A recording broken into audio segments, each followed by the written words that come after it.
Y llegados a Jerusalén, fueron recibidos por la iglesia y los apóstoles y los ancianos, y refirieron todas las cosas que Dios había hecho con ellos. Pero algunos de la secta de los fariseos que habían creído, se levantaron diciendo: «Es necesario circuncidarlos y mandarles que guarden la ley de Moisés». Y se reunieron los apóstoles y los ancianos para conocer de este asunto. Hechos capítulo 15 versículos 4 al 6.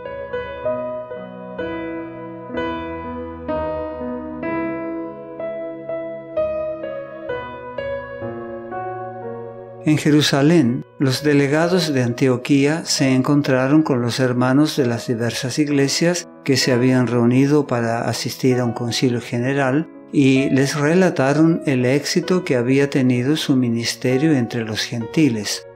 Expusieron entonces la confusión provocada por el hecho de que algunos de la secta de los fariseos que habían creído habían ido a Antioquía y declarado que para salvarse los conversos gentiles debían circuncidarse y guardar la ley de Moisés.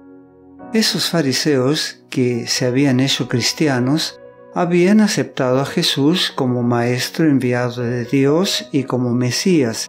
Habían aceptado el Evangelio y sabían que la salvación era por medio de Cristo.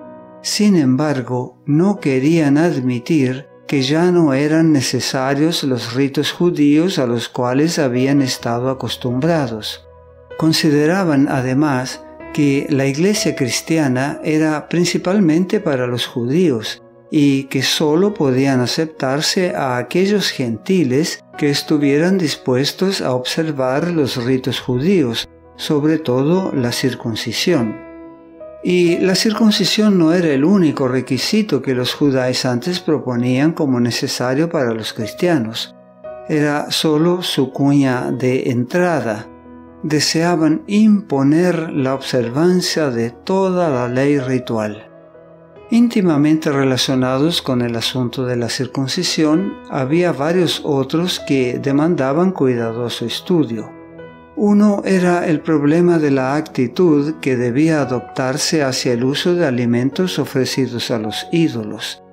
Muchos de los conversos gentiles vivían entre gentes ignorantes y supersticiosas que hacían frecuentes sacrificios y ofrendas a los ídolos.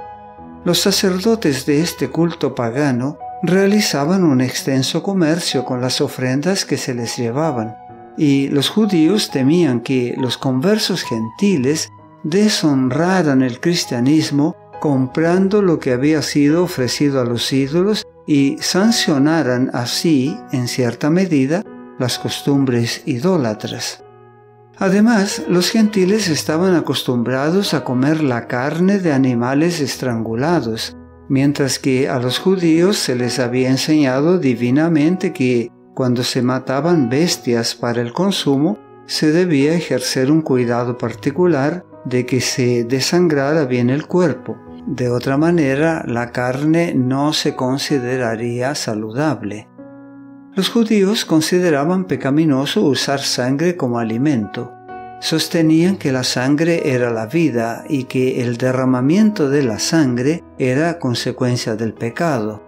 Los gentiles, por el contrario, acostumbraban a recoger la sangre de las víctimas de los sacrificios y usarla en la preparación de alimentos.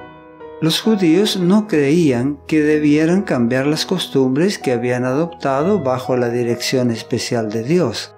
Por lo tanto, como estaban entonces las cosas, si un judío y un gentil intentaran comer a la misma mesa, el primero sería ofendido y escandalizado por el último.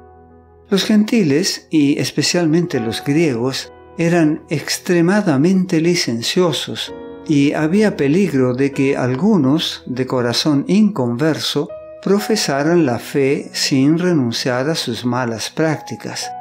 Los cristianos judíos no podían tolerar la inmoralidad que no era considerada criminal por los paganos. Los judíos, por lo tanto, consideraban muy conveniente que se impusiesen a los conversos gentiles la circuncisión y la observancia de la ley ceremonial como prueba de su sinceridad y devoción.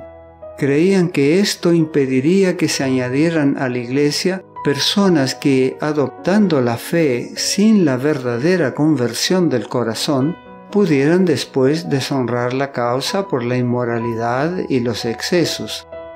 Los diversos puntos envueltos en el arreglo del principal asunto en disputa parecían presentar ante el concilio dificultades insuperables, pero en realidad el Espíritu Santo había resuelto ya este asunto, de cuya decisión parecía depender la prosperidad, si no la existencia misma, de la Iglesia cristiana. No te pierdas la continuación de este mensaje. La gracia de Dios sea contigo.